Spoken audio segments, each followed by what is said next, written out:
Next हमारी theory है catastrophic और कैटाक्लिज्मिक थ्योरीज, जो सेकंड कैटेगरी है जो एवोल्यूशन ऑफ अर्थ को एक्सप्लेन करती है। उसमें पहली थ्योरी है supernova theory of Hoyle. Supernova theory of Hoyle जो है वो क्या कहती है? हॉयल ने 1946 में प्रपोज किया that there were two stars in the universe. यहाँ पे ये सन और एक कंपेनियन स्टार जो है, कंपेनियन क्या होता है? साथी।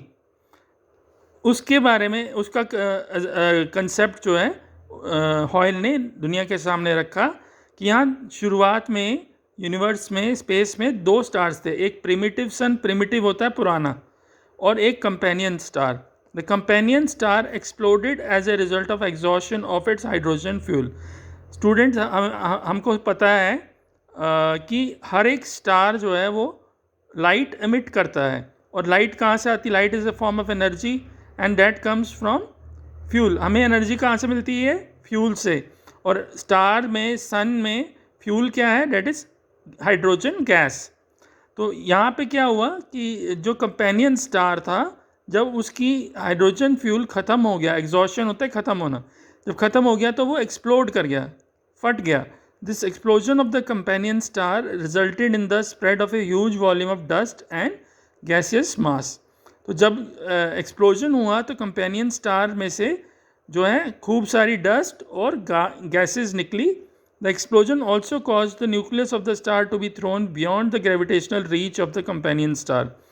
और आपको पता है क्योंकि जैसे स्टार एक कॉस्मिक ऑब्जेक्ट है, स्पेस में पाया जाता है, और इसकी एक अपनी ग्रेविटेशनल अट्रैक्शन होती है, ग्रेविटेशनल फील्ड होता है।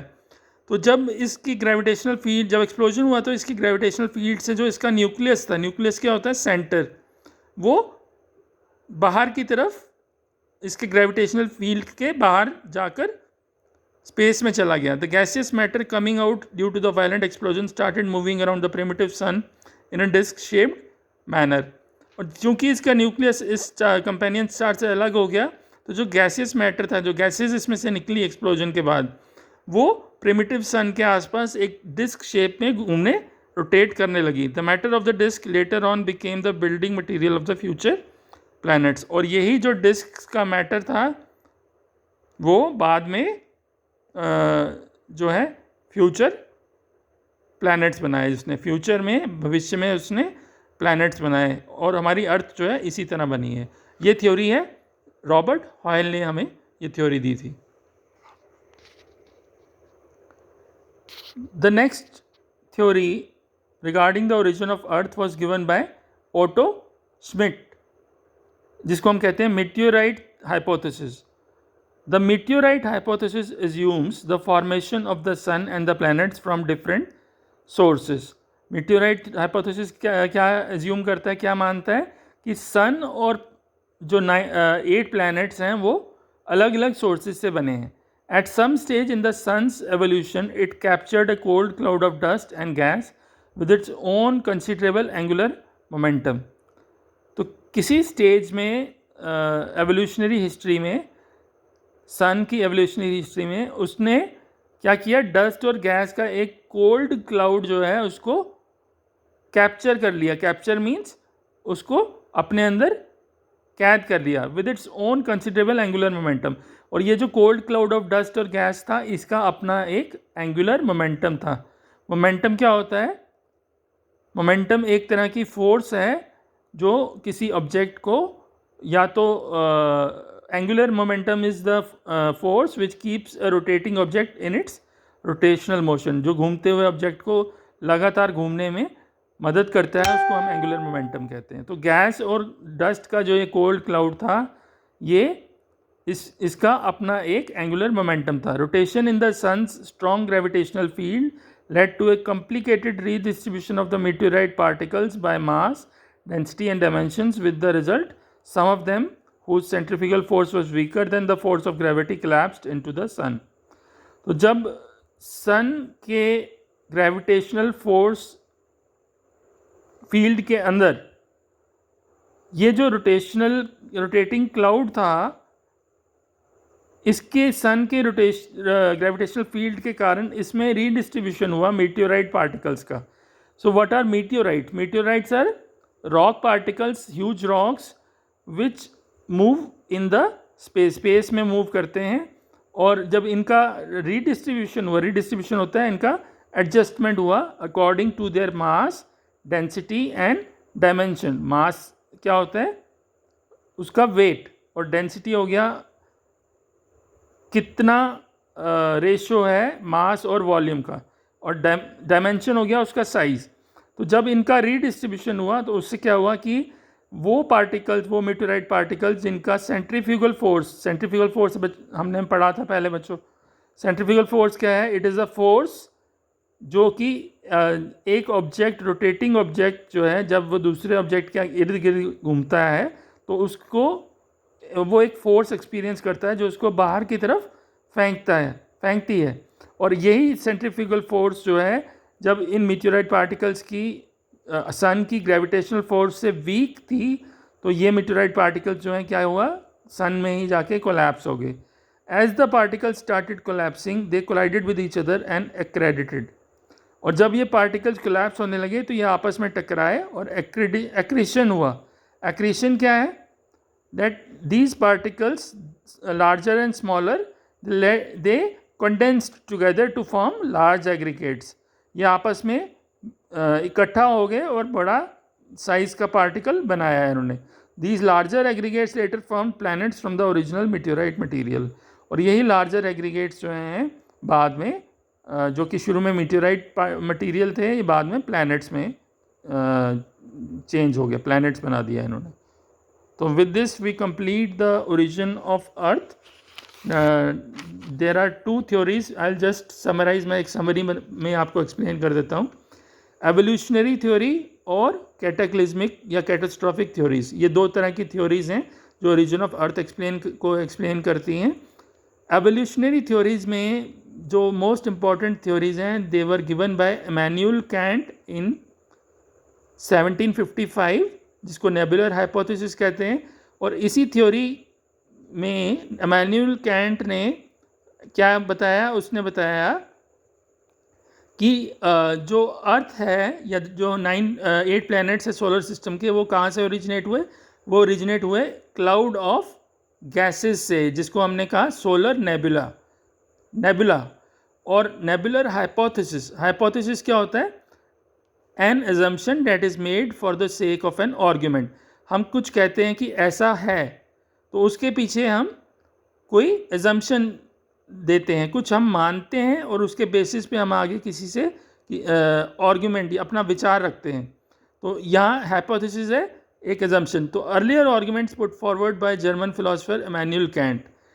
इमैनुअल कैंट एक जर्मन फिलोसोफर था. उसने क्या एक्सप्लेन किया? उसने कहा कि प्लैनेट्स जो हैं वो एक रोटेटिंग नेबुला, जो सेलेस्टियल स्पेस में जो पार्टिकल्स थे, जब वो कोलाइड किए तो उनकी ग्रेविटेशनल अट्रैक्शन के कारण हीट जनरेट हुई और ये जो स्टैटिक कोल्ड मैटर था ये रोटेटिंग नेबुला में चेंज हो गया.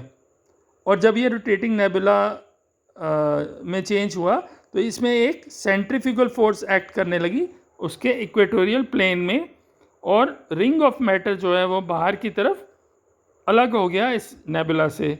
और इस कुछ समय के बाद वो रिंग ऑफ मैटर जो है कंडेंस करके उसने प्लैनेट्स बनाए. सेकेंड थ्योरी है मार्क्यूस दी लैप्लेस की. 1796 में उसने कैंट की ही थ्योरी को मॉडिफाई किया, चेंज किया. उसने क्या एज्यूम किया? लैप्लेस ने एज्यूम किया कि नेबुला जो है वो पहले से ही रोटेट कर रहा था और जब थोड़ी देर बाद उसकी कूलिंग हुई तो वो श्रिंक कर गया, कॉन्ट्रैक्ट कर गया, सिकुड़ गया. और जब साइज़ में वो कम हुआ तो वो और तेज़ी से घूमने लगा. ऐसा इसलिए है क्योंकि कंजर्वेशन ऑफ मोमेंटम के कारण, क्योंकि किसी भी रोटेटिंग ऑब्जेक्ट, घूमते हुए ऑब्जेक्ट का जब रेडियस डायमीटर कम कर देते हैं तो उसकी एंगुलर वेलोसिटी बढ़ जाती है. Spinning motion would cause the nebula to flatten to a disc like shape. अब जब स्पिन होता है घूमना, जब नेबुला घूमने के कारण उसकी शेप जो है वो डिस्क की तरह हो गई. और सेंट्रीफ्यूगल फोर्स उसकी इंक्रीज़ हो गई और इतनी इंक्रीज़ हुई कि उसमें से रिंग ऑफ मटेरियल जो है सेपरेट हो गया। जब सेपरेट हुआ तो उसका रेडियस साइज़ जो है नेबुला का और कम हो गया और उसकी एंगुलर वेलोसिटी और बढ़ गई। इस तरह स्टेप बाय स्टेप जो है स्मॉलर रिंग्स जो हैं उसमें से अलग होते गए और बाद में नेक्स्ट स्टेज में ये रिंग्स जो हैं वो कॉन्ट्रैक्ट होके लार्जर एग्रीगेट्स बन गए और उन्हीं एग्रीगेट्स से प्लैनेट्स और सैटेलाइट्स बने। इस प्रोसेस को एक्रीशन भी हम कहते हैं। जो सेकंड कैटेगरी है एवोल्यूशनरी थ्योरी के बाद जो ओरिजिन ऑफ अर्थ को एक्सप्लेन करती है, डेट इज़ द कैटास्ट्रॉफिक और कैटेक्लिज्मिक थ्योरीज। इसमें पहली थ्योरी है supernova theory of Hoyle. Hoyle ने 1946 में प्रपोज किया कि शुरू में सन अकेला नहीं था, दो स्टार्स थे, एक प्रिमिटिव सन और उसका एक कंपेनियन स्टार। कंपेनियन होता है साथी। कंपेनियन स्टार जो है एक्सप्लोड कर गया। एक्सप्लोड मतलब होता है फटना। फटने के कारण उसमें से खूब सारी गैसेस और डस्ट पार्टिकल्स निकले। और एक्सप्लोड क्यों किया? क्योंकि उसका जो फ्यूल था हाइड्रोजन गैस वो ख़त्म हो गया। एक्सप्लोजन के बाद उसका न्यूक्लियस, उसका सेंटर जो है वो कंपेनियन स्टार से अलग हो गया और जो गैसियस मैटर उसमें से रिलीज़ हुआ एक्सप्लोजन के कारण वो प्रिमिटिव सन के आसपास तेज़ी से घूमने लगा और यही मैटर जो है लेटर ऑन बिल्डिंग मटेरियल बना फ्यूचर प्लैनेट्स के लिए। And then the second theory under this category is the meteorite hypothesis of Otto Smith. Meteorite hypothesis क्या कहता है कि किसी स्टेज में सन के एवोल्यूशन के उस सन की ग्रेविटेशनल फील्ड में डस्ट और गैस आ गए और इनका अपना कंसिडरेबल एंगुलर मोमेंटम था और सन की स्ट्रॉन्ग ग्रेविटेशनल फील्ड के कारण इन मीटियोराइट पार्टिकल्स का अपना रीडिस्ट्रीब्यूशन हुआ इनके मास, डेंसिटी और डायमेंशन के कारण, जिसके कारण कि जो वो मीटियोराइट पार्टिकल्स इनका सेंट्रीफ्यूगल फोर्स कमज़ोर था सन की ग्रेविटी के कंपैरिजन में, वो कोलैप्स कर गए सन में, आपस में कोलाइड किए और एक्रीशन के कारण ये कंडेंस करके लार्जर एग्रीगेट्स बनाया इन्होंने और यही लार्जर एग्रीगेट्स जो हैं बाद में प्लैनेट्स बन गए। So this completes our origin of earth, the different theories we have discussed. I hope the concept is clear. If you have any doubt you can contact me. आप मुझे मेरे personal number पे contact कर सकते हैं। मैं आपके doubts को क्लैरिफाई करने की कोशिश करूँगा। Thank you.